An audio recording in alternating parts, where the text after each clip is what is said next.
Bloco 3. Daí, a necessidade que se impõe de superar a situação opressora.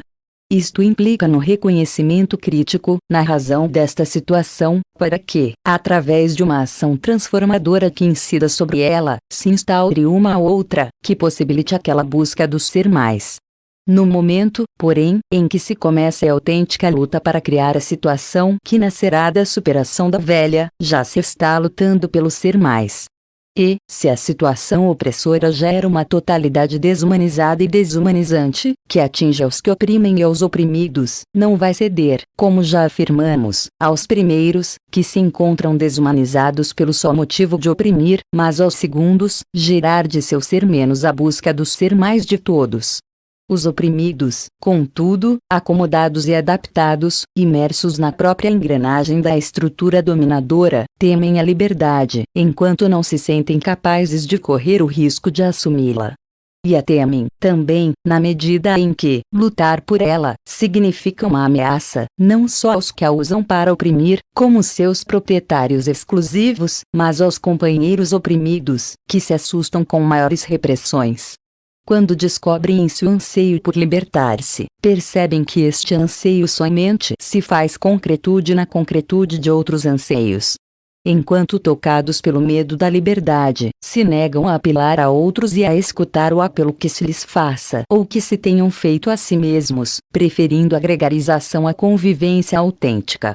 Preferindo a adaptação em que sua não-liberdade os mantém a comunhão criadora, a que a liberdade leva, até mesmo quando ainda somente buscada.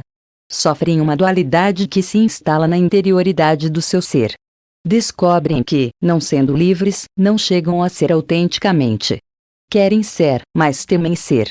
São eles e ao mesmo tempo são outro introjetado neles, como consciência opressora. Sua luta se trava entre serem eles mesmos ou serem duplos. Entre expulsarem ou não ao opressor de dentro de si. Entre se desalienarem ou se manterem alienados. Entre seguirem prescrições ou terem opções. Entre serem espectadores ou atores. Entre atuarem ou terem a ilusão de que atuam, na atuação dos opressores.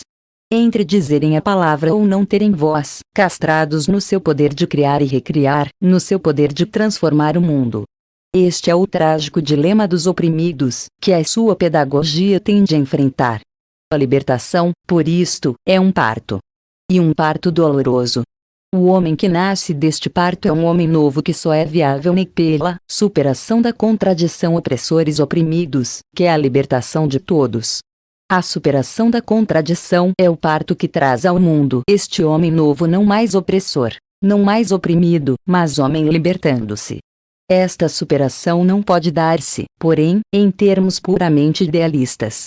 Se faz indispensável aos oprimidas, para a luta por sua libertação, que a realidade concreta de opressão já não seja para eles uma espécie de mundo fechado em que se gera o seu medo da liberdade, do qual não pudessem sair, mas uma situação que apenas os limita e que eles podem transformar, é fundamental, então, que, ao reconhecerem o limite que a realidade opressora lhes impõe, tenham, neste reconhecimento, o motor de sua ação libertadora. Vale dizer, pois, que reconhecer-se limitadas pela situação concreta de opressão, de que o falso sujeito, o falso ser para si, é o opressor, não significa ainda sua libertação.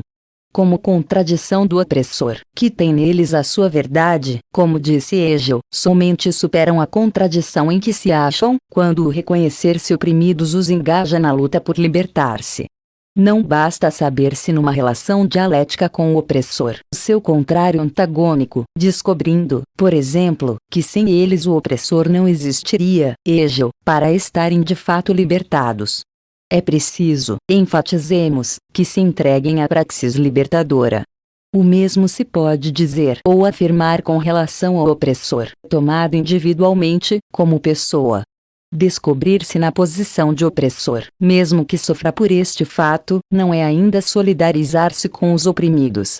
Solidarizar-se com estes é algo mais que prestar assistência a 30 ou a 100, mantendo-os atados, contudo, a mesma posição de dependência. Solidarizar-se não é ter a consciência de que explora e racionalizar sua culpa paternalistamente.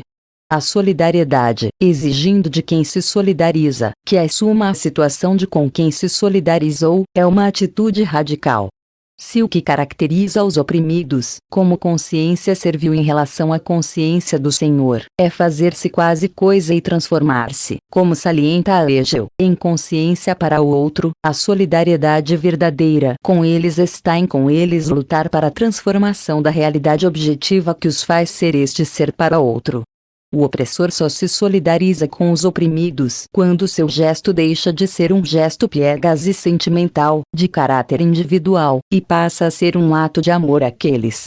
Quando, para ele, os oprimidos deixam de ser uma designação abstrata e passam a ser os homens concretos, injustiçados e roubados. Roubados na sua palavra, por isto no seu trabalho comprado, que significa a sua pessoa vendida. Só na plenitude deste ato de amar, na sua existenciação, na sua praxis, se constitui a solidariedade verdadeira. Dizer que estes homens são pessoas e, como pessoas, são livres, e nada concretamente fazer para que esta afirmação se objetive, é uma farsa. Da mesma forma como é, em uma situação concreta, a da opressão, que se instaura a contradição opressor-oprimidos, a superação desta contradição só se pode verificar objetivamente também.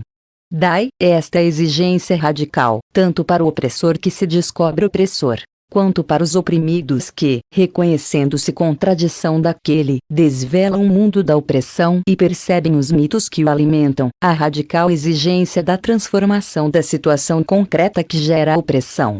Final do bloco 3.